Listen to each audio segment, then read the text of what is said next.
Social media పోస్టులకు సంబంధించి తనపై నమోదైన కేసులపై ఎట్టకేలకు రామ్ గోపాల్ వర్మ స్పందించారు. తనకు వచ్చిన నోటీసులకు చట్టపరంగా సమాధానం ఇచ్చినట్టు తెలిపారు. తాను కేసులకు భయపడి ఏడుస్తున్నట్లు వణుకుతున్నట్లుగా వస్తున్న ప్రచారంలో ఎలాంటి వాస్తవం లేదన్నారు. అలాగే తాను ఏడాది క్రితం పోస్టు చేసిన ట్వీట్ వల్ల అసలు వ్యక్తులు కాకుండా ఇతర వ్యక్తుల మనోభావాలు దెబ్బతిన్నాయన్నారు. తనపై కేసు నమోదు చేయడం విచిత్రంగా ఉందంటూ ఆర్జీవీ చెప్పుకొచ్చారు. తనపై కేసు నమోదు చేస్తూ పోలీసులు పెట్టిన సెక్షన్లు ఎలా వర్తిస్తాయంటూ ఆర్జీవీ ప్రశ్నించారు.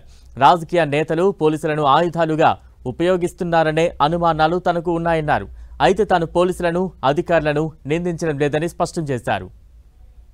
Extremely sorry to disappoint అంటే ఇప్పుడు ఉనికిపోతున్నాను మంచం కింద కూర్చొని ఏడుస్తున్నాను అని అందరూ what ever the media speculating వాళ్ళందరికీ చిన్న డిసప్పాయింట్మెంట్గా ఉండొచ్చు వీడియో. ఇక్కడ పాయింట్ ఏంటంటే I just want explain the whole concept. ఇప్పుడు నేను ఆల్మోస్ట్ ఒక 1 year బ్యాక్ ఏదో ట్వీట్స్ పెట్టాను అనే ఎలిగేషన్. ఆ ట్వీట్స్ ఎవరో మనోభావాలు దెబ్బతిన్నాయి. ఇక్కడ విచిత్రం ఏంటంటే 1 year బ్యాక్ పెట్టిన ట్వీట్స్ 4 డిఫరెంట్ ప్లేసెస్లో 4 డిఫరెంట్ జ్యూరిస్డిక్షన్స్లో 4కి ఒకే 3-4 రోజుల వ్యవధిలో వాళ్ళ మనోభావాలు దెబ్బతిన్నాయి.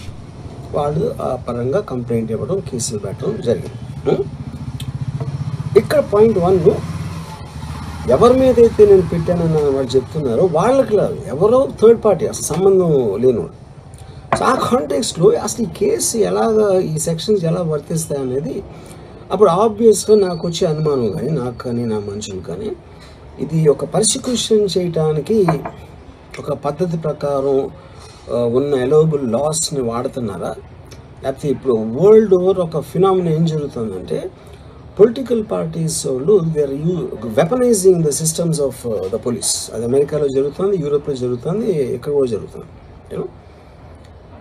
అప్పుడు నేను ఏ ఒక్క వ్యక్తిని, ఒక పోలీస్ ఆఫీసర్ని కానీ ఒక పొలిటికల్ పర్సన్ కానీ నేను బ్లేమ్ చేయట్లా. I think it happens in certain ఒక ఏమంటారు దాన్ని ఒక వే.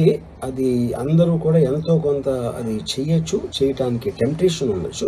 But eventually there is the law of the land which will take the final call. So అది that I completely agree, believe in that and I abide by that as a citizen. So ఇప్పుడు ఇక్కడ జరిగింది ఏంటి, నాకు ఒక notice వచ్చింది, నేను ఒక రిప్లై ఇచ్చాను, ఫలానా చోట ఫలానా తారీఖు నేను వస్తాను. అప్పటికి నాకు జరుగుతున్న పని ఒక ఆన్గోయింగ్ స్కెడ్యూల్ ఉంది కాబట్టి, నాకు ఫిల్మ్ వర్క్ ఉంది కాబట్టి అవ్వలేదు. అండ్ ఇట్ ఈస్ వేరే ప్రొడ్యూసర్కి చేస్తాను, ఆ ప్రొడ్యూసర్కి నష్టం వస్తుంది కాబట్టి నేను మళ్ళీ టైం అడిగాను. ఇదేంటి కేసు, ఇదేం అర్జెంట్ కేసు అంటే 1 year తర్వాత ట్వీట్ చూసిన అతనికి 1 weekలో అన్నీ అయిపోవాలనేది ఏమన్నా మీనింగ్ ఉంటుంది అసలు దానికి? So which basically means it is being done for purposes other than the urgency of the case.